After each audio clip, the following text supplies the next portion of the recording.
Hey, folks, we've got big Blue Gold sports news for you. Some hockey, some basketball, a little bit of everything. Buckle up, Blue Gold. It's time for Blue Nation.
Some news for you. The men's cross-country team has won the national championship. Woo! Yeah. All right, Pete, fill us in. What happened? Well, you know, it's been a great season, obviously. They were the number one seed going into the tournament, and we've got runners like Josh Thorson and Ryan Mugen and Darren Lau who led the way. Josh Thorson took second in like 700 runners. It was amazing. 700-some runners, 600-some runners. That's a lot of people. Yeah, I know they were down at UW Oshkosh. It was just awesome to see a Blue Gold tournament like that. You watched an interview here with Coach Schwamberger. Apparently, Eau Claire had a great showing down in Oshkosh, and traveling with a team like that is really important. And I think they were able to carry a lot of momentum. They were able to run smart and have a great year overall. We were able to sit down with Coach Schwamberger. Check this out. Really proud of the guys. They ran really well today. So just, I guess, just obviously a happy day. Yeah, well, I think everyone was kind of wondering with the lead group if anyone was going to go after, Ian Lemire from Platteville, the individual winner, and the pack kind of let him go. And, Josh Thorson was our top runner. He finished second. I think it was a very smart move by him. He kind of sat in the pack, and that allowed Darren Lau and Ryan Mugen, who were our Ryan was our second runner, Darren was our third, to kind of pack up, and they just ran really smart. And then Christian Leitner, after the race, he was devastated because he wasn't in the top 35, but he finished 38th, and he ran the exact race plan that we wanted him to do. He just got in a good position and held position, so that was incredible. So I feel bad that he wasn't happy, but I think now that he knows the team won, he'll be fine. And then Nick Peterson was our number 5, and again he put himself in a great position, was kind of hanging on the last quarter mile, but it ended up being the difference. I know it was Williams had a great race. I know it was very close between us and them, but yeah, just really proud of the guys, and I thought they ran a fantastic race, very smart. I was really happy, and I was happy we didn't get the few inches of snow that they were predicting last night. So they've been so just relaxed all year. I mean, that was my worry, being, having the number 1 ranking, that they'd be really uptight. But, I think we've got a couple assistants that have done a great job just keeping it light, So I think that was a big thing. That was, again, my worry that, they'd treat this differently than any other race, but they stayed relaxed. I think having, Josh and Ryan and Christian, guys that have been here, they knew what to expect. It was so awesome today seeing, there was, I don't know how many people from Eau Claire were there.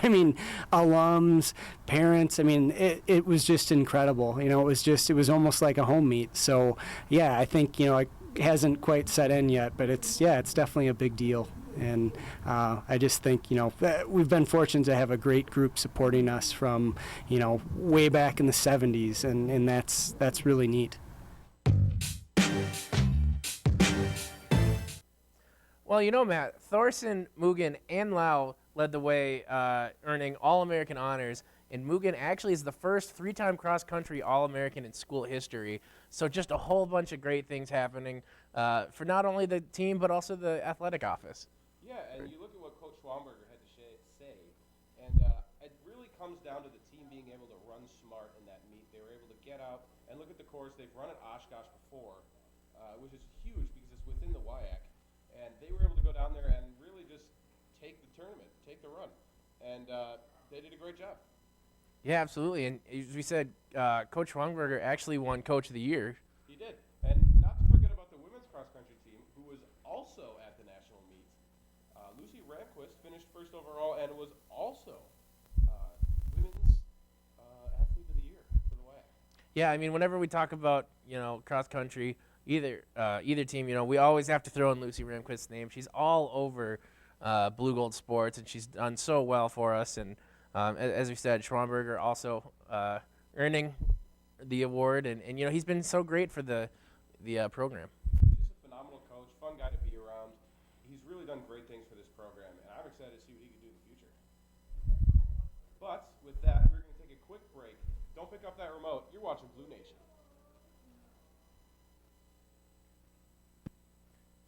Make sure to watch Handful and Handsome, 6:30 on Wednesdays. You'll see me, the handsome, If I have to do and it, twice. I'm the handsome. You're the handful. That's not even true.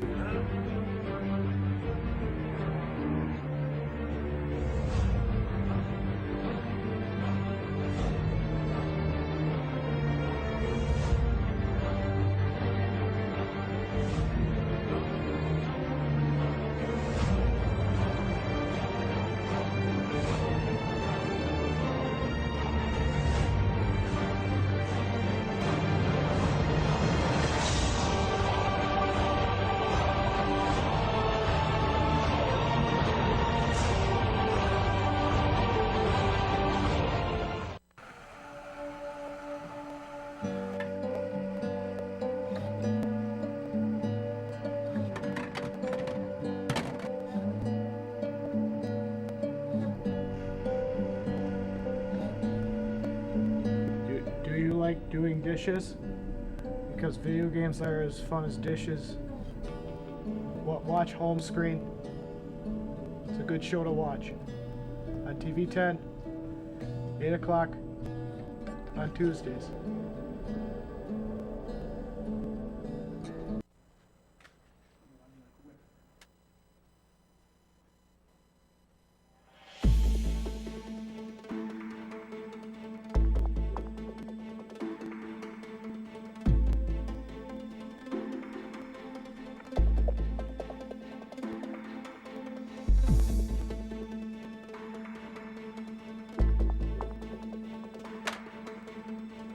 Watch home screen.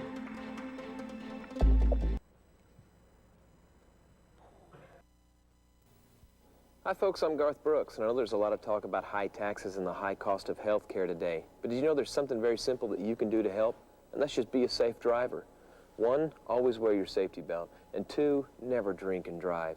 Traffic accidents alone last year in the United States cost all of us over $100 billion. And we all share that cost. So do your part. Get involved. Highway safety is everybody's business.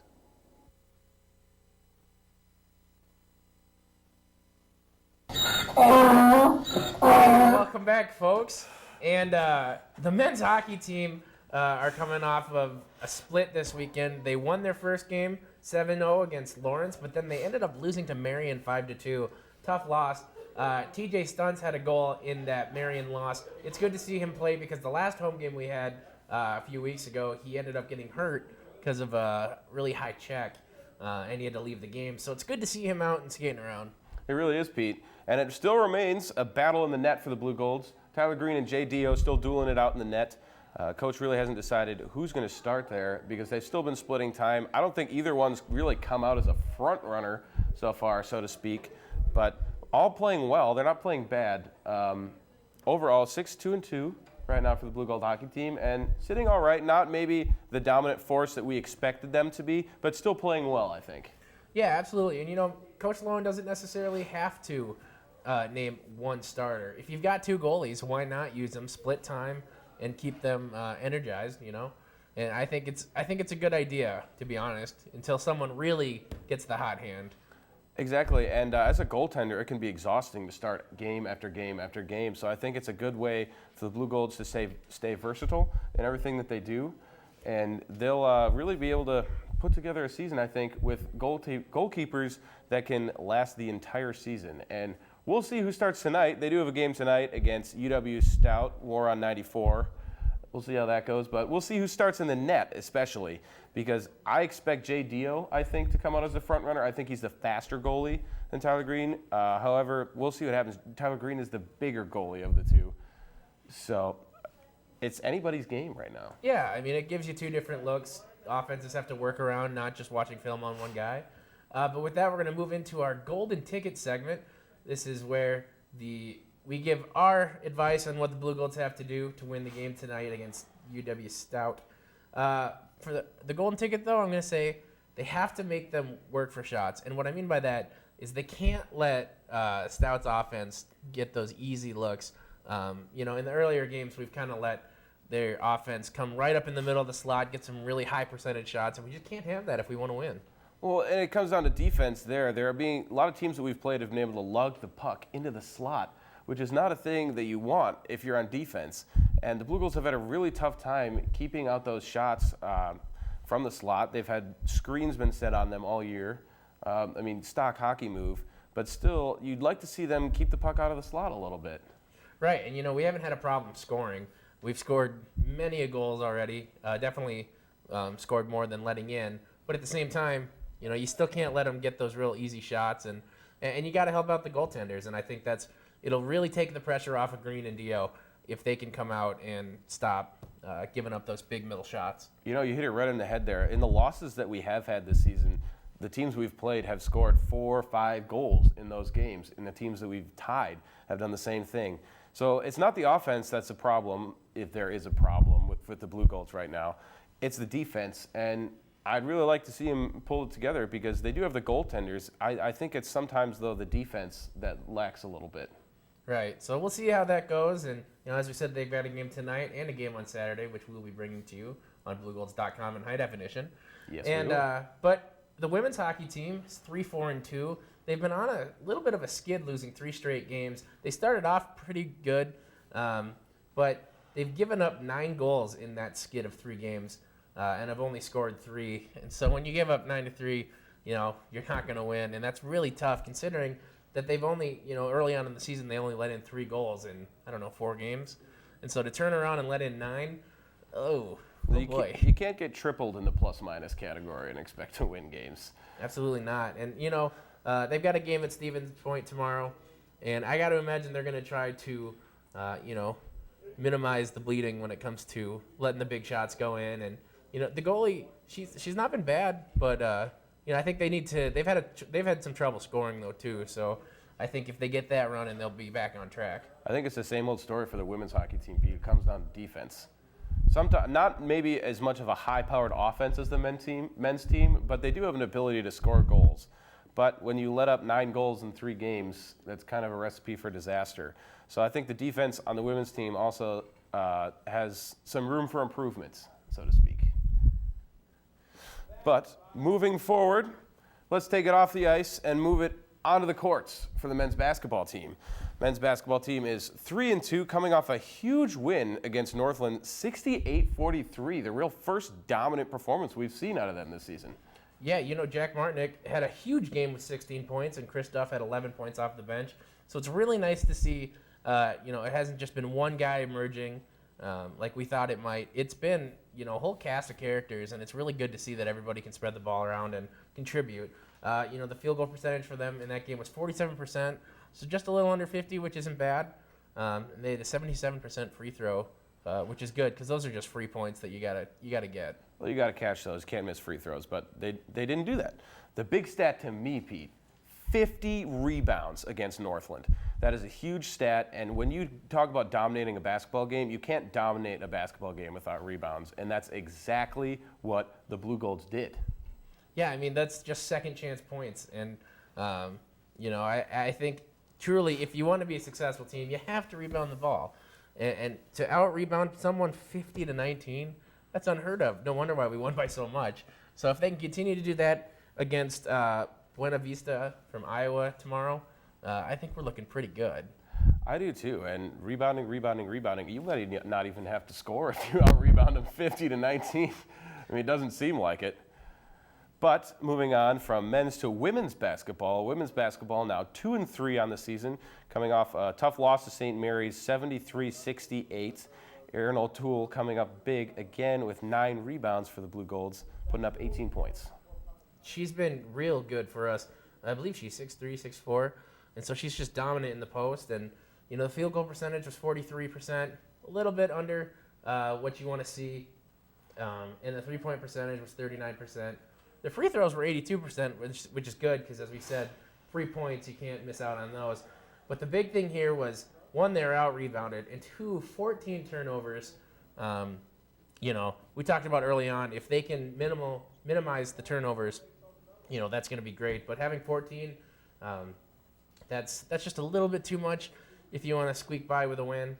And, hopefully that'll get better as the season goes on. And going to those women's basketball games, you really can see them live and die by the jump shot and the 3-ball. And I guess what we saw here is maybe a cold shooting night for the Blue Golds, shooting 43% and then 39% from 3. You look at people coming up to step it up off the bench that can really shoot.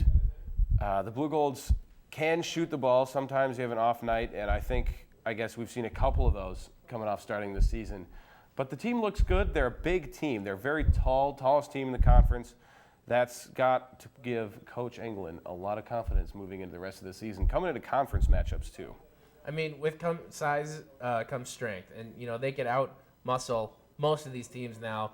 You could put out 4 big 6 feet plus ladies, and that's huge. A lot of teams don't get to see that very often. And with that, we're going to move into our bold prediction segment. Matt, what do you got for the game tomorrow? Buena Vista, I'll be there. Pete, my bold prediction this week for the women's basketball team is that we're going to have 4 players with double-digit points. We're going to get the offense rolling. Shooting percentage is going to be off the charts. Oh, snap. Let's go. Oh, snap. Man, if that were to come true, there'd be no way we'd lose that game, in my opinion. And I totally can see that because we have so much depth in our team. As I said, that's not far-fetched. I even look at our friend Bree Meyer, a fellow TV tenor. Last game, she came out just like absolutely shooting the lights out of Zorn Arena, put up 3 3-balls right away. She can really shoot the 3. Someone like her coming off the bench, that's a weapon for the Blue Golds.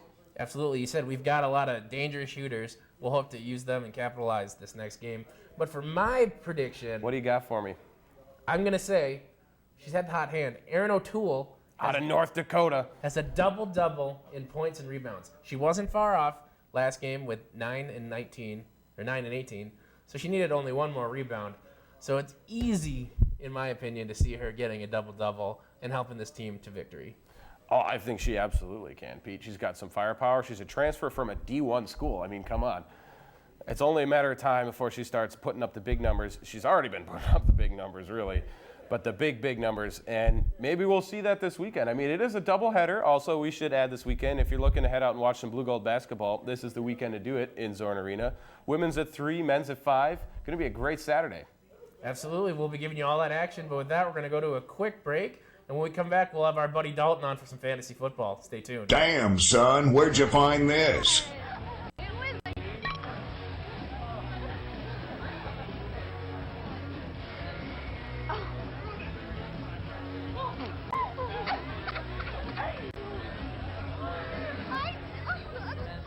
It's easy to tell if you've had way too many.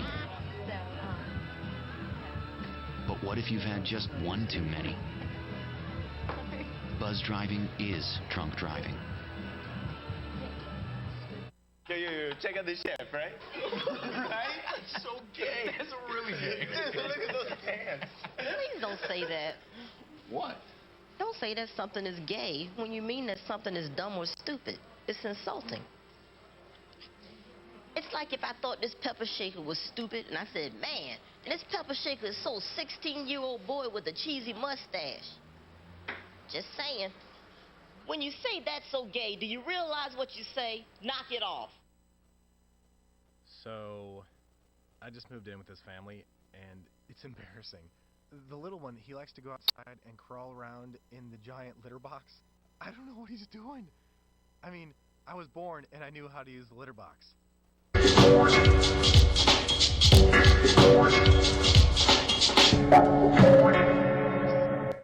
okay, I can't look at this anymore.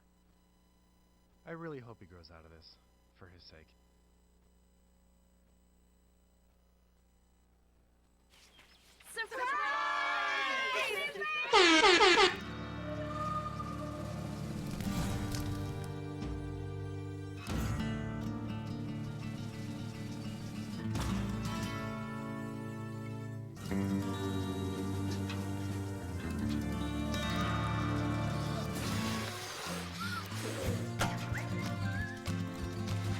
Preventing wildfires.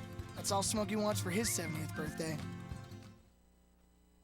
Welcome back to Blue Nation, and here we are with yet another fantasy football minute with our buddy Dalton. What do you got for us this week? Well, in honor of it being December, I got some more puns for you guys. So, in this week's fantasy football minute, we're doing stocking stuffers and lumps of coal. Yes. Yep. Absolutely. All right. This is perfect. So for your stocking stuffers, for the people that want to add onto your team, we're going to go with Scott Chandler out of New England, tight end. Gronk just got hurt, so you're going to need somebody else to step up for your team. Rip. Yeah. Rip Gronk. He's week to week, so we'll see if he comes back. Put some more points for them. Spencer Ware for the Kansas City Chiefs. Sharkandrick West is hurt with a hamstring injury, so Spencer Ware's been stepping up his amount of carries lately. And look for him to get some more points. Andre Ellington or David Johnson for Arizona running backs, because Chris Johnson just got hurt.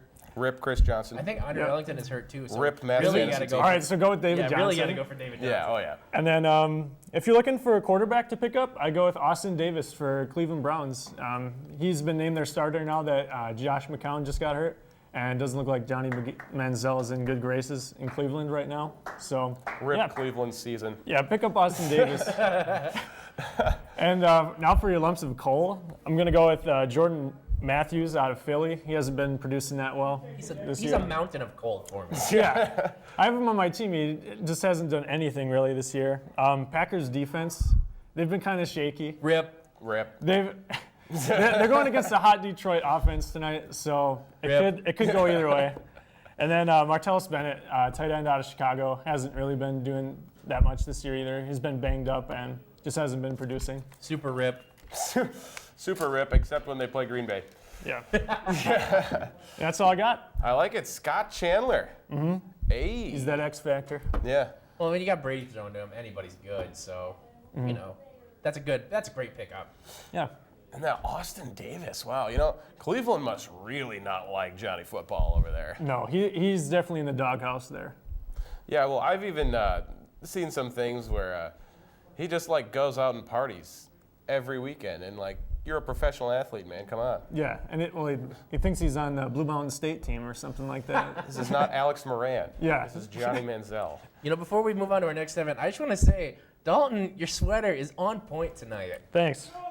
It's Those even are got the football buttons. I love Green Bay on the back. I heart the Green Bay Packers. Yes. Speaking of which, I'm hoping they get the win tonight. yeah, Packers playing the Lions tonight. Mm-hmm. Big game. It is. We cannot lose this game. I am frustrated. The Vikings are like really good right now, so no one cares. Just saying. Just saying. They are playing well. I'll give them that. Yeah. Thank you very much. Yeah, That's I will- all I I will wanted to give- hear. That's all I wanted to hear. You get my deepest sigh, Peter Winslow. However, we are going to move into a brand new segment on Blue Nation this week, and I am very, very, very, very, very excited about it, Pete. We've got Blugold Athlete Superlatives. If you've ever watched the Tonight Show with Jimmy Fallon, we're not ripping off this at all. But we're going to take some shots of Blugold athletes, and we're going to give them a little caption of sorts. So, without further ado, let it begin. Blugold Superlatives. Let's start it off with Alex Knutson from the wrestling team was voted most likely to ask for a train set for Christmas. Wait, Am I right? Picture. Am I right? That's a great picture. It love it. really is. I love these guys. Who do we got next? Looks like we got Jay Dio from the men's hockey team. He was voted most. Oh no, not most. He was voted tannest Canadian. He's from British Columbia, Vancouver. Great goalie, great player. He is stepping up for the team this year. Next up, we've got Nick Hora from the men's swimming team, voted most likely to be found at the Holiday on Water Street at 2 a.m. A real great character we've got there in Nick Hora from the swimming team. I'm sure he's wonderful. Let's see who's next. Whoa, looks like we've got Keegan Kinsella from the women's volleyball team. She was voted most likely to make Matt Halverson nervous in an on-air interview. You know what? Go home, Pete. Yeah, do you want to explain that one quick? Well, if you watch our interview from earlier this season when the volleyball team was in it, we had an interview with Keegan Kinsella, and that's all that happened. We did not have an interview. You had an interview. That's all that happened, folks. That's all that happened, folks. Next, we have Jessica Coyne from the women's volleyball team was voted most likely to stoop to working at TV10. Which is funny because she just started working for us now, and I don't think she's left yet, so we haven't scared her off yet. She hasn't quit yet, so that's a bonus. We got Lucy Ramquist from the women's cross-country team, voted most likely to not be bothered by going up the hill. As she has just won the Athlete of the Year for the WEAC Conference in cross-country, so she's probably in shape. Yeah, you know, I don't have to worry about going up the hill because I can drive my car up, but everybody else I see always struggles with that hill. Pete, I'm super out of shape. It's rough. It's really rough. Next, we've got Braden McDaniel from the football team, voted most likely to get kicked out of the DMV. Look at that face. It looks like, kind of looks like deer in the headlight look too. I don't know if he wasn't ready. He was really excited to take that shot for BlueGolds.com. Yeah, you know, great guy, great football player. Yeah. We got also from the football team, Lars Nelson, starting center, one of our good buddies. He was voted most likely to be Mr. Steal Your Lunch. Exactly. And he was on the show. That guy is a hilarious dude. If you've never hung out with Lars Nelson, go hang out with Lars Nelson right now. Maybe you should arm wrestle him too again. I don't want to talk about it. Yeah. Anyways, following up with our last but not least in Blugold Superlatives, Bree Meyer of the women's basketball team voted most athletic show host at TV10 because we all suck.